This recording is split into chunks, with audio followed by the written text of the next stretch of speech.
Mes amis, je vais répondre à un auditeur. Voyez-vous, je n'ai rien contre la contradiction. Il me contredit, c'est de bonne loi. Il est poli et cite des articles du catéchisme. Voilà. Donc, toutes les raisons sont bonnes pour répondre. Que les gens de Fraternité Saint-Pédis comprennent que l'insulte, la menace, tout ça ne convient pas à des débats de bonne loi entre gens normalement chrétiens, je le suppose du moins. Catholique, c'est autre chose. Alors ce monsieur insiste sur un point, c'est la question de la peine de mort. Alors évidemment, le dernier pape que nous ayons eu, le pape François, déjà Jean-Paul II avait considérablement réduit les possibilités de peine de mort et François a carrément fermé la possibilité de la peine de mort. Alors, il faut comprendre quelque chose déjà et le poser de manière très claire. La question de la peine de mort est une question disciplinaire. C'est-à-dire que le pape peut se donner le droit de dire, comme il le fait, que dorénavant l'Église ne reconnaît plus la possibilité à un État d'utiliser la peine de mort. Il faut comprendre que cette question est relative à de nombreux critères. Le premier critère, c'est la sécurité des prisons. Voilà. Alors évidemment, lorsque le pape parle, il ne parle pas que pour la France, il parle pour le monde entier. Voilà. Et estime qu'aujourd'hui, à tort ou à raison, il estime qu'aujourd'hui, les prisons dans le monde sont suffisamment sûres pour ne pas avoir recours à la peine capitale.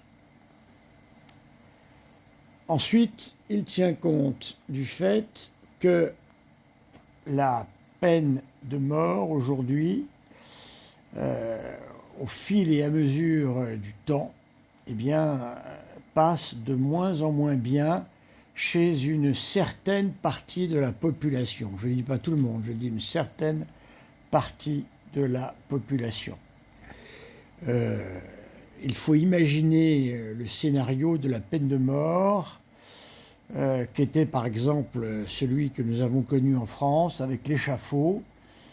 Je vois mal, même très très mal, notre population actuelle qui passe son temps à vivre dans des canapés bien confortables, qui ne voit le monde que par le prisme de la télé, des jeux vidéo, etc.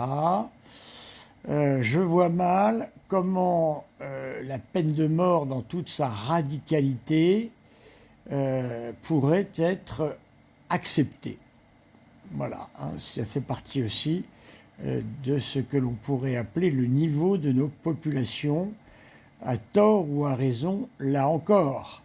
Ce n'est pas parce que tout le monde s'est ramolli de manière considérable et que le confort a malgré tout gagné un peu partout. Encore une fois, toute proportion gardée, il me suffit de repenser à ce qu'était le service militaire à mon époque. Je vois très mal des jeunes de 20 ans aujourd'hui partir dans le service militaire tel que je l'ai connu. C'est pas possible, je veux dire. Je me souviens de notre arrivée dans les casernes où un adjudant nous expliquait que nous allions payer le prix du sang.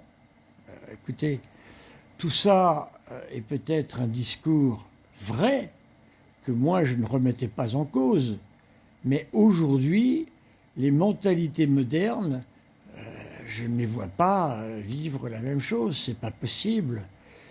Obéir sans réfléchir, avec des gens qui discutent tout le temps dès lors que quelque chose doit être fait, voilà, on n'accepte plus l'obligation aujourd'hui, hein, n'oubliez pas ça.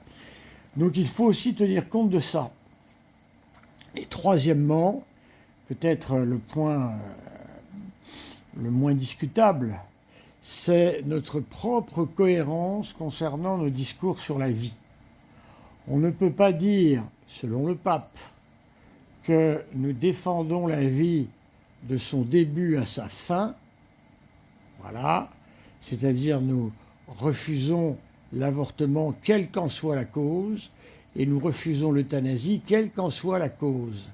Eh bien, si nous tenons un discours comme ça, il est évident que si de l'autre côté nous prônons la peine de mort, eh bien, aux yeux des gens, je dis bien aux yeux des gens, parce qu'évidemment, ceux qui connaissent la doctrine catholique savent très bien que la grande différence entre l'avortement, l'euthanasie et la peine de mort, c'est la personne qui va subir cela.